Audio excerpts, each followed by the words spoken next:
let's get into it there because I think that's a good segue. That was going to be my question for you. This is the biggest on-campus sporting event sans the college football playoff game that just happened. And maybe let's specify it, non-football event. Since Kelly Mazzani broke the Big Ten record, I can't think of a bigger event on campus in terms of plan and of all of these things. I'll defer to you because you have a little bit more knowledge because you're older. I think that's fair, and I think as event goes, it's bigger than a regular season football game. I mean, there aren't going to be as many people there, but the fact that it's actually happening is bigger than that. So yeah, and credit to, I mean, it came together late. I mean, not late, but it's late summer. I mean, maybe that's publicly, Jeff Campersall today said, hey, August, I knew it'll be interesting and was involved. So it'll be interesting to see what Coach Godowski says tomorrow about when they knew, but it does feel like they've made this happen quickly, and we'll see what that translates to in terms of actually event activation and whatever else. So kudos to everybody involved for making that happen. But yes, this is, yeah. And it's bigger than the Mazzani thing because it's more people, and it'll be 5 versus 2 in terms of on the ice rankings of the teams. It'll be potential number 1 NHL draft pick on the ice, another couple of NHL draft picks on the ice. Yeah, this is huge. It's a shame it's not going to be the shade warmer to get some more casual fans there, but yeah, this is big in all kinds of ways. Yeah, I was trying to rack my head around, like, in my lifetime, which is that I can remember, like, honestly, the biggest on-campus event that I can actually remember of a sporting event was when the first time basketball came back to Rec Hall, which was in 2013, I think 2014, and they played Princeton and lost. But like,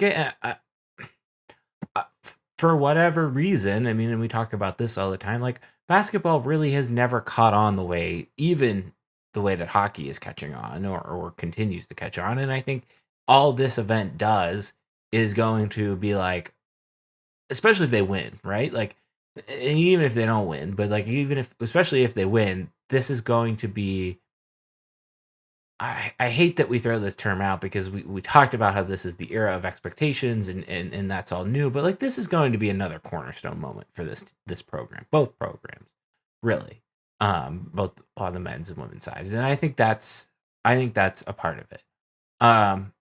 Let's talk about the activation piece because we some things apparently, whatever you're privy to share, and then to kind of, I think the big thing that came out today was the jerseys as well for the men's team, and it does appear that the women's team is going to have their own special jerseys as well this weekend.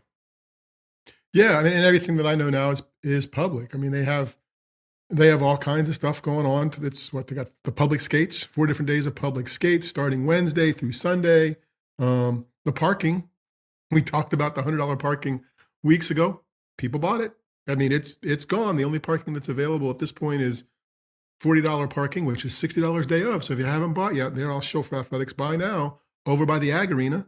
So that stuff went. They're going to, the women's games Friday, men's game Saturday. They get the bubble. They're going to use that for food. There's going to be alcohol there. There's going to be food trucks. I feels like they've thought of the things that they should be doing. I mean, not that they're punching all tickets. They got a team arrival, right? 11 o'clock.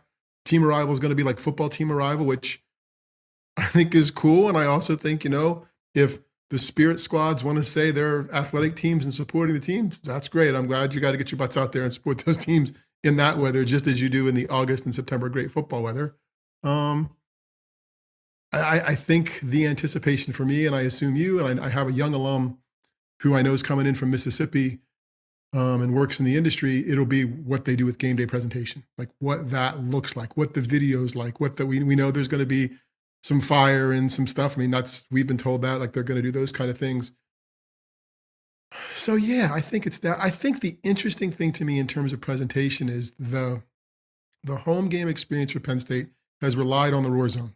And Pagula was built to the steepest possible specifications. We should have had Joe say that, by the way. I know. That was a missed opportunity by us. But that's the whole big thing with that is about the student section in the war zone. It's always the war zone, home or away, they're there.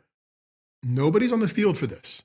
So this will have a different, those 67,000 people or so are going to have to be invoice en masse. Not that they won't be, to make it feel like home typically feels, I think, in terms of activation and experience. But I'm excited to see it because I think they had a lot to do. They had a lot to tell people about in just the past couple of weeks, and they've done that today with the jersey drop-in and the other things.